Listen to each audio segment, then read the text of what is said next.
Back in the late 60s and early 70s, a spy espionage TV series was being aired. Each episode started off with a tape recorded message outlining a mission to be tackled by the IMF or the Impossible Mission Force. This was followed by an intro which featured a burning fuse and a collection of vignettes that briefly showcased what was going to happen in that particular episode. Sounds familiar?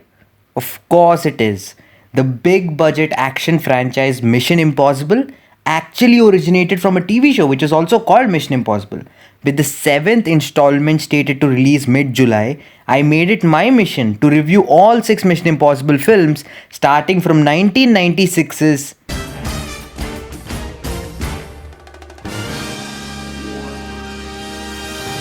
But wait, before we can proceed, we need an intro, right? Of course, we need an intro.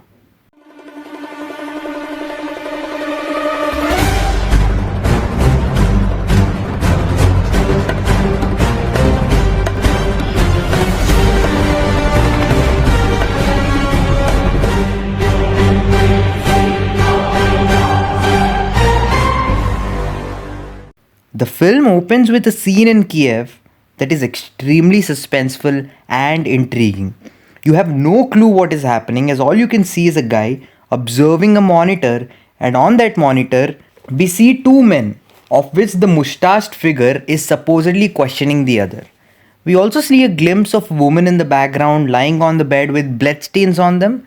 You are instantly hooked, even though you can't yet explain anything that's happening.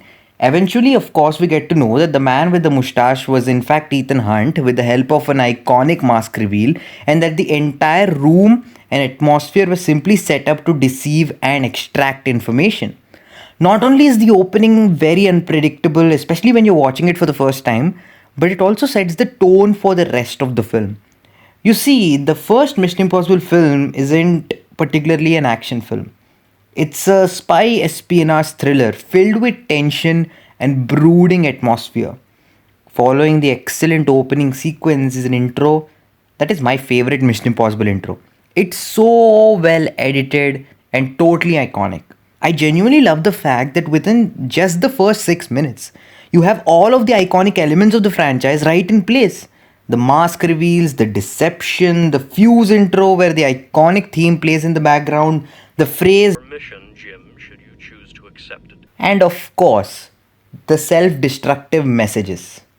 Brian De Palma is a fantastic filmmaker and he's at the top of his game here. The way he builds atmosphere right from beginning is simply amazing. He utilizes so many interesting techniques to do this. The way they incorporate mist into the sequences adds a level of suspense and shadiness to the story. The Dutch angle shots are effectively utilized to amplify the tension and also generate a sense of paranoia throughout. And my favorite, the POV shots. The Prague mission has a lot of point of view shots, especially from the perspective of Ethan Hunt. This isn't just a gimmick, but very effectively puts us into the headspace and mental state of the protagonist. And since it's used early on in the film, it also creates suspense. I really love the way the entire Prague mission plays out, with the team members being killed off one by one. Of course, it's not yet revealed at this point, but Claire, Jim, and Franz are in fact moles working against the IMF. If you watch the entire Prague sequence, you observe that it is edited in such a way that the details of the reveal are right there. You don't ever see anyone actually kill Jim, and you only observe this through Jim's point of view, as Ethan sees it from his watch. It makes total logistical sense as to where these characters are in location and how all of the story unfolds. The reveals are so well thought out and it fits perfectly with the entire story. And that's why I think the film keeps getting better and better on rewatches. I have to admit though, there is one sequence that always bothers me, and it's so unintentionally hilarious. The way Ethan locates Max's contact with the help of Bible verses is so convoluted and kind of stupid, if I'm being honest. This is probably the only scene that feels dated and out of place in an otherwise smartly written film. One simply cannot talk about Mission Impossible without talking about the brilliant Langley heist sequence, which is unquestionably one of the best moments in the entire franchise. Everything from the basic setup to the planning to the actual heist is flawlessly done. So imagine this. You have to steal something from a room that detects the slightest of noise and even a minimal change in temperature.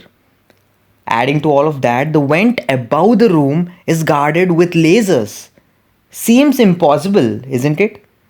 I think that's the charm of this franchise. Showcasing a seemingly impossible situation and having the team actually find a way out of it, of course, makes for great entertainment but also raises the stakes.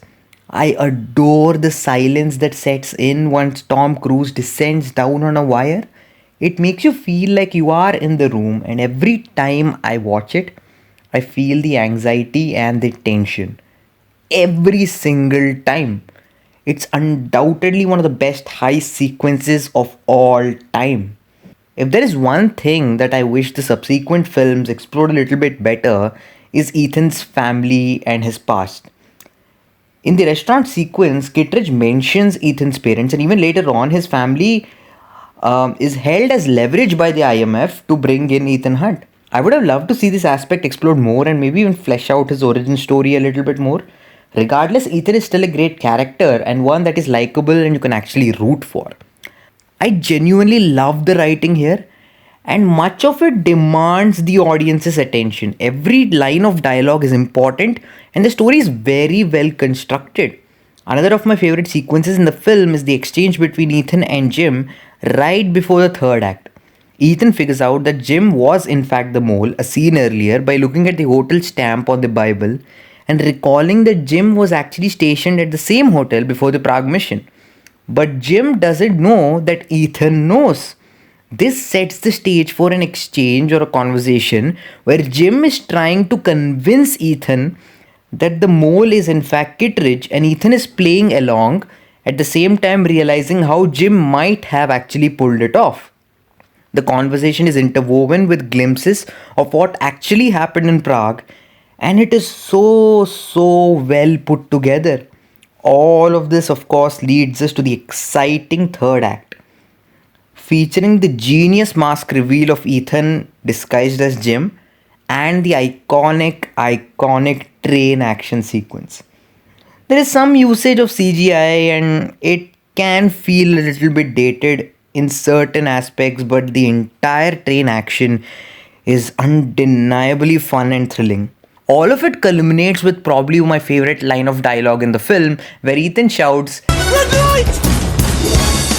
Green light!" and just jumps away from the helicopter and it blows up into bits. It's just such a fun way to end the action sequence. Wrapping it all up, Mission Impossible is by no means an action film, but it is a near perfect spy thriller with great writing, an interesting plot, and brilliant direction from Brian De Palma. The casting is great too. Tom Cruise is, of course, great, but so are John Voight, Emanuela Burt, John Reno, and Ving Rhames. Regardless of the fact that the franchise eventually gave rise to some of the best action movies of all time, I will forever enjoy the vibes of the first one. With all of that said, I'm going to give Mission Impossible a 4.25 out of 5. So there you go. That was my take on Mission Impossible. Stay tuned for my review of Mission Impossible 2, which will come out next week. Your mission, should you choose to accept it, is to give this video a like and hit the subscribe button. Thanks a lot for watching. Keep enjoying movies, and I'll see you again.